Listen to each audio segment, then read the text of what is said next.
I'm a very lucky boy. I own and have access to lots of swanky new machinery. But the best car I own is probably this old girl here. A 15-year-old Land Cruiser V8 diesel. Here is my love letter to this fantastic vehicle.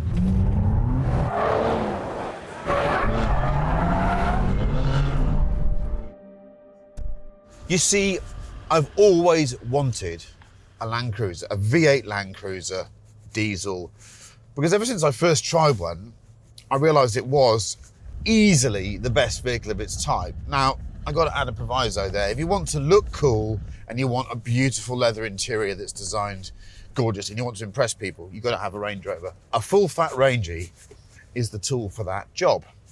But I'm not interested in that. I want a vehicle that can do everything. This is a family estate car.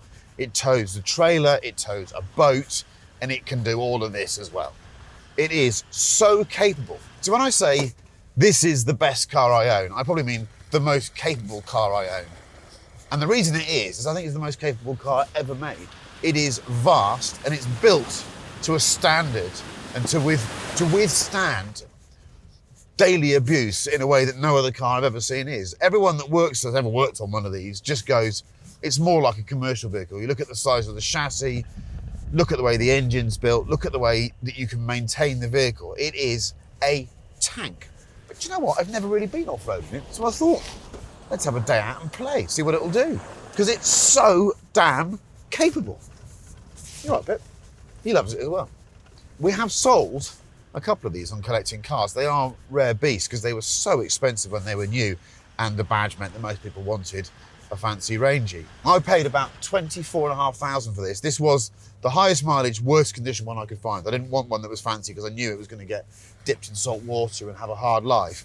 I bought it 19 months ago, 24,500 with 135,000 miles on the clock. It's now done 151,000. The reasons for buying it, other than just wanting a Land Cruiser, were, well, quite simply, look at that, the way it goes up that. It's outrageous, isn't it? Come on, son. Well, I had a G-Wagon, right? I had the G350D that everyone used, and it was great, but it was a very expensive motor car, and I had to start dipping it in salt water to tow my crap speedboat. And I suddenly thought, I don't want to do that. I don't want to wreck that. So I bought this as a kind of wreck it. I don't care too much what happens to it. Off-roader, everyday abuse vehicle. And of course, the thing is, once I started driving it, I realised I didn't need that G-Wagon anymore. I love the G-Wagon, but this is a better car than the G-Wagon, honestly. It's 10 years old in terms of design, but it's just a better vehicle. And I don't care about it being in salt water, so I didn't need one of those anymore, so I don't have one. Save myself a load of money. I don't want to sound like 25 grand's not a lot of money, but it's a lot less than bloody, whatever it is, 100,000 for one of those. You should have a look at this, Pip. We're going down a steep bit now, boss. It's dead impressive. What are you doing? Having a good look? Look at that.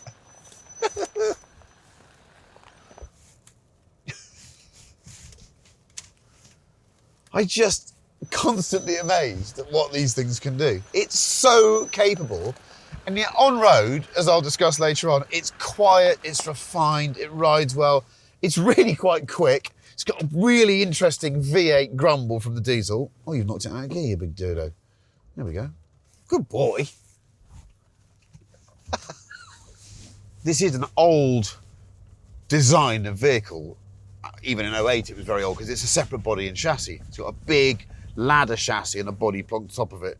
But it means that you can have massive axle articulation. In other words, how far a wheel can go into a wheel arch and drop again or drop down to reach the ground. It shouldn't feel very good on the road. Don't get me wrong, does it drive like a Range Rover Sport? No, it doesn't.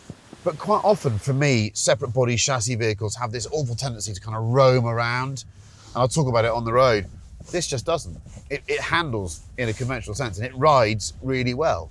In fact, the way it drives on the road, given the fact that I really am hardly aware of the terrain we're on here, you might have spotted the fact we're in the same location where we shot the new Range Rover for Top Gear about 6-7 months ago. And I have to say, the Rangey was really impressive that day. This is miles more competent. So it's a, 08 was I think the first year they were sold in the UK. This is a 15-year-old SUV that I think, in terms of driving dynamics, for on-road, off-road behaviour, on-road it's not far behind in your Range Rover, and off-road, it's miles better. Miles better. I'll say it now, it's a cliche, but I do like the phrase. People that know in Africa say that you go into the desert in a Range Rover and you then use a Land Cruiser to get back out of it afterwards when the Land Rover's broken down. That's a bit harsh, I know, but there's a reason why in really, really edgy areas of the globe where you need your vehicle to be reliable and to be able to deal with any terrain, the Land Cruiser has mythical status. It really does. This is, in many countries, this is the Rolls Royce of cars. Just so happens in the UK, it's viewed as a big Corolla. It just isn't. The engineering that's gone into it is different gravy. We're going to have a poke around it now and I'll show you how impressive it is.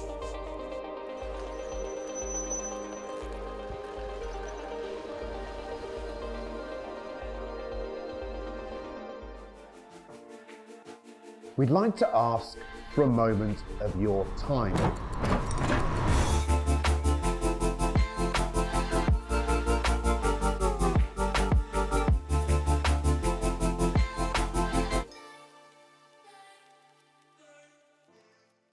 Look at the size of it. I know I'm small, but that is a massive vehicle.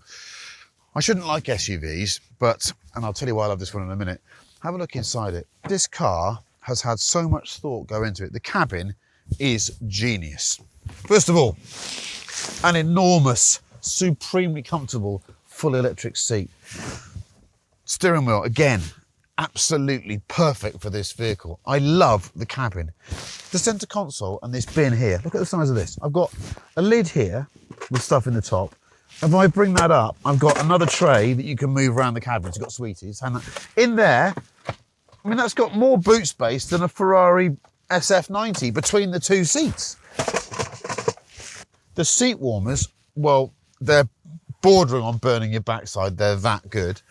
This vehicle has done 151,000 miles, and yet everything works. And I mean, absolutely everything works. It feels semi-industrial, and I love the fact that it's aging. Look at the seat here, just beginning to wear. I love the fact that that sort of gaudy metallic plastic is wearing away. Look at that there. It's a great place to be, and it's an honest working vehicle. It's not some flashy do the school run kids car. It's a workhorse. I use it to tow stuff and do stuff with, and the dog loves it as well. Let's go into the back here. Have a look at this. People forget that this is really a big Lexus off-roader. It's not a Toyota. It's well above that in terms of spec. Engineering. So I've got 3 rows of seats. Those 2 are folded up at the moment at the back. To get in there, look how easy that is. Everything is on a gas strut. Everything is beautifully damped so that it really takes nothing to move things around. That weighs about 80 kilograms. You hardly weigh you're doing it. 3rd row of seats. I mean, it is enormous, this thing. I'll give you that. Pull that lever and watch this. Gas strut again. They were just so good at this stuff, Toyota. It's so high quality. I love it. Look at this. There's your toolbox. All your tools in there. All this. That is actually, that's a proper tool set in there. Spanners, screwdrivers, the lot. Why would you want a Range Rover? This is better engineered by miles. When you talk about great engines, you normally talk about Ferrari V12s or Lamborghini V10s or Porsche's Flat 6. You don't talk about a diesel from Toyota, but it's a spectacular engine. It is one of the great engines. It's about 300 horsepower of diesel V8. It's a tank. This has done 151,000 miles. It feels absolutely fresh. When you drop the oil out of it, it's clean. It's so smooth. It's so powerful. It's just a remarkable engine. When you're towing, it just feels so strong. Low down, twin batteries. It's designed, look where the air filter is. It's designed to go across deserts, and it's just superb. As you can tell, I'm a strong advocate for this vehicle. And I know I say I don't like SUVs, but this is different, okay? Because this is a proper working, honest truck, and I use it in that role. What I don't like is an SUV trying to be a sports car. This is not trying to be a sports car. It's trying to tow stuff and be strong. Keep your sporty SUVs, because they are shite. On the road then, this car is a real surprise for me. It has no sporting pretense at all. It doesn't want to be fast or agile, but it's just a really soothing thing to drive. Combination of that massive torquey V8 and a really nicely matched automatic gearbox mean I just find myself coasting around. It's a proper one-hand car. Feels like driving an automatic in California. Whoever has developed this car knew so much about what they wanted it to be. And it doesn't drive on the road like a car that's got a separate body and chassis. Quite often I find vehicles like that, they tend to hunt around, they feel quite disconnected, they're loose and wobbly, and you often end up sort of putting steering inputs in to fight a direction change. And you sort of zigzag your way down the road. This doesn't, it just tracks straight and true. The ride comfort, everyone that gets in it is really surprised by how comfortable it is. But it is super refined, double glazing. It was like an S-Class on stills. I don't want an M version or an AMG version of this. I just think it's superb at what it does. You just feel safe in it because it's massive. I think you can tell I genuinely adore this thing, but it does love a drink.